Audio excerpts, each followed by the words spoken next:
To begin with, we have this concept of the people from other planets as little green men. Are they green from what you know? Are they all the same? Unfortunately, they're not so benevolent. A fucking alien.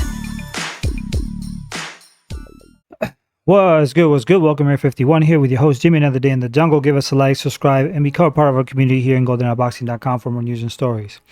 All right, so Noaya Inoue destroyed Stephen Fulton. I was utterly surprised by that result. His fans were right about him. I was wrong. And I got to admit that it really surprised me. It wasn't necessarily that surprised me, like the power. I was surprised, but I was more surprised by the boxing skills. I was more surprised by that because I did not know that he could actually fight cross-faded. So I was shocked that he was able to implement that game plan and beat Stephen Fulton, who is a very skillful fighter. And much credit to him and his fans. I don't like his fans still. I don't like Noaya Inoue fans.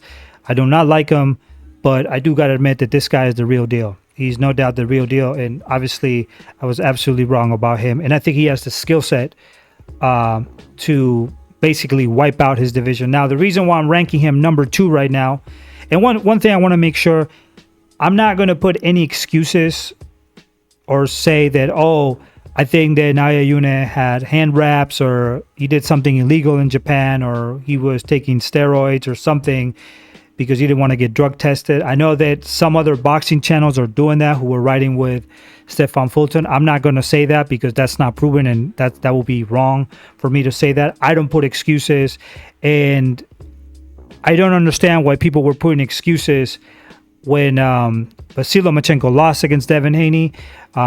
People were really hurt about that and they put excuses, but I thought Devin Haney was going to win that fight and he won, and I lost this one, so I don't put any excuses. Even if to be a close fight, I still wouldn't put any excuses in favor of Stephen Fulton, because at the end of the day, if you lose, you lose. That's just what it is. You keep going, you don't cry, you keep going forward. But I'll put it this way. This guy, Noaya Inoue, showed me some skills that he's never shown before. And I got to see what happens between Terence Crawford and Errol Spence Jr. If Crawford beats Errol Spence Jr., that means he's double undisputed champion in his career, 140, 147. So I would have to rank him number 1. If he loses, and let's say Usyk and if he loses against Errol Spence Jr., then then I still have Noaya Inoue number 2. And then that depends on what Usyk does. So if Usyk beats Tyson Fury, then I have to put his Usyk number 1 because he also went up, and fighting Tyson Fury is a guy that has many pounds more weight than Usyk does. So I have to be just with how I rank these 3 fighters as far as top 1, and it all depends if they become double undisputed. It depends, on a lot of different factors. It's not an easy pick for me. And you saying that Noaya Inoue is number 1, you will be being unfair with Crawford and also Usyk. So I got to be fair with this. Now, I do believe one thing. Noaya Inoue can beat Robeisy Ramirez in 126, and he can also beat Brandon Figueroa. With what I saw today, he can beat him. No problem. In fact, he can beat anybody in 130. The toughest fight for me will be Shaquille Foster. I think he beats Shaquille Foster. And in fact, I'm going to go this far. I think he can beat Noaya Inoue can beat Tank Davis, and he can beat Vasyl Lomachenko. Tank Davis and Vasyl Lomachenko are literally his height. In fact, I think Stephen Fulton was bigger than Vasyl Lomachenko and Gervonta Davis. The only thing that Fulton didn't have was carry his power.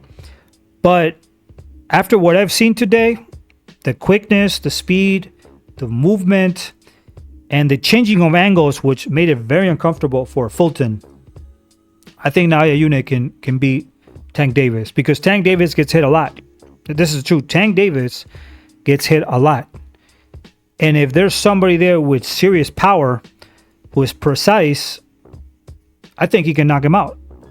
And I think that could be Noaya Inoue without a question of a doubt. I think he definitely can beat Vasyl Lomachenko because Vasyl Lomachenko, just with Devin Haney, he starts slow. He finishes, I mean, he didn't finish well with me. The last round, the last two rounds, I don't think he did a good job. He lost the 12th round for sure. But he doesn't tend to, he starts slow. And Noaya Inoue is a attacking menace in the first rounds. I think Noaya Inoue can knock out Vasyl Lomachenko. I think he definitely can knock out Vasyl Lomachenko. And if he were to do that, if he were to beat somebody like Gervonta Davis and Vasyl Lomachenko, which will be a huge fight for him, I think this guy, in my boxing, because, I study a lot of boxing, I don't know how we're ranking from boxers from 60 and down because those guys were gladiators. If you know something about golden era boxing, is that those fighters like, Sugar Ray Robinson, those were, something different. Henry Armstrong's, that was a different level. But 60s and up, I would put him on top of Manny Pacquiao, Floyd Mayweather Jr., Andre Ward, easily put him on top. I would put him on top of any of those fighters. Not a question in my eyes. I don't know. I would put him ahead of Marvin Hagler. I would actually, if he beats Vasyl Lomachenko and somebody like Tank Davis, let's say he beat them both, I would have to put this guy as top 10 on 60s and up.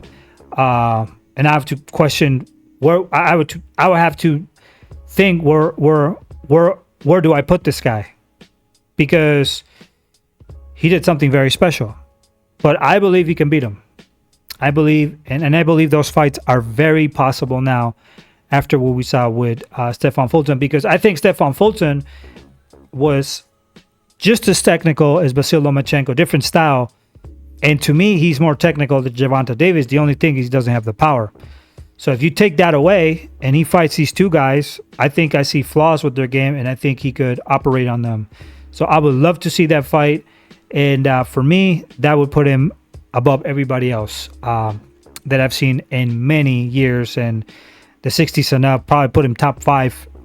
And yeah, I'd probably put him top 5, 60s and up, which is incredible because I'm very, very, very picky who I put in these positions as far as boxing and rankings as far as that is concerned. All right, so give us a like, subscribe, become part of our community, and we'd love to see those fights. Deuces, and I'll see you in the next video. Peace out.